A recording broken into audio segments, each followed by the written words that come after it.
Hello lovely people, আসসালামু আলাইকুম। কেমন আছেন আপনারা সবাই? তো আজকের এই ভিডিওটা থাকছে আমার খাওয়া নিয়ে। আমি সারাদিনে কি কি খেয়েছি না খেয়েছি সেই সব কিছু আজকে আপনাদের সাথে শেয়ার করব। তো সকালে ঘুম থেকে উঠে ফ্রেশ হয়ে আমি এখানে খেয়েছিলাম চা আর পাউরুটি। একটা ভিডিও দেখেছিলাম পাউরুটিটা একটা ফ্রিজে রেখে তার উপরে চা ঢালতে, আমি সেভাবে ভিডিওটা করার চেষ্টা করেছি।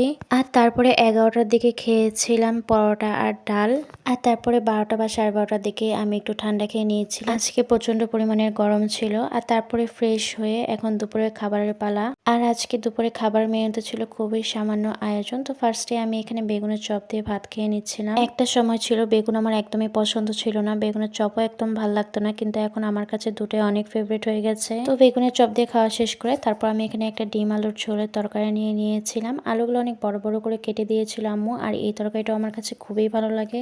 বেগুনের চপ আর ডিম আলু তরকারি দিয়ে খাওয়া শেষ করে তারপর আমি নিয়ে নিয়েছিলাম মুরগির গোস্ত, আর ছিল শসা। আর মুরগির গোস্ততেও আম্মু একটা বড় আলু দিয়েছিল, কারণ গোস্তর মধ্যে আলু খেতে আমার খুবই ভালো লাগে। তো এটাই ছিল আজকে দুপুরে খাবার মেনুতে, অনেক মজা করে খেয়েছি। তো দুপুরে খাওয়া দাওয়া শেষ করে একটা ঘুম দিয়েছিলাম, আর ঘুম থেকে উঠে খুবই ক্ষুধা লেগেছিল, তাই বিকালের দিকে এখানে আমি আম কেটে নিয়েছিলাম। আর আমগুলো অনেক টেস্টি ছিল। তো মিষ্টি আম খাওয়ার পর সন্ধ্যার দিকে আমার একটু ঝাল ঝাল খেতে ইচ্ছা করছিল, তাই আমি এখানে নুডলস রান্না করছিলাম অনেকটা ঝাল দিয়ে। আর নুডলস আমার অনেক পছন্দ, বিশেষ করে এভাবে রান্না করে রাখলে একটু জুসি টাইপের হয়, এটা খেতে আমার আরো খুবই ভালো লাগে। তো সন্ধ্যার নাস্তায় ঝাল ঝাল গরম গরম নুডলস খেয়ে নিয়েছি। আর এখন রাতের খাবারের সময় ছিল বিরিয়ানি। তো সন্ধ্যার নাস্তা করার পর একটু বাইরে গিয়েছিলাম, আর বিরিয়ানি খেতে খুব ইচ্ছা করছিল, তাই বাসায় আসার পথে একটা বিরিয়ানির প্যাকেট কিনে নিয়ে এসেছি। আর বিরিয়ানি আমার অনেক অনেক অনেক পছন্দের, বিশেষ করে চিকেন বিরিয়ানি। তো খুব মজা করে আমি এখানে রাতের খাবারে বিরিয়ানিটা খাই। আর বিরিয়ানি খাওয়ার পর আমার এখন একটু মিষ্টি খেতে ইচ্ছা করছিল, তাই ফ্রিজে দেখলাম এখানে আমার রসমালাই এনে রেখেছে।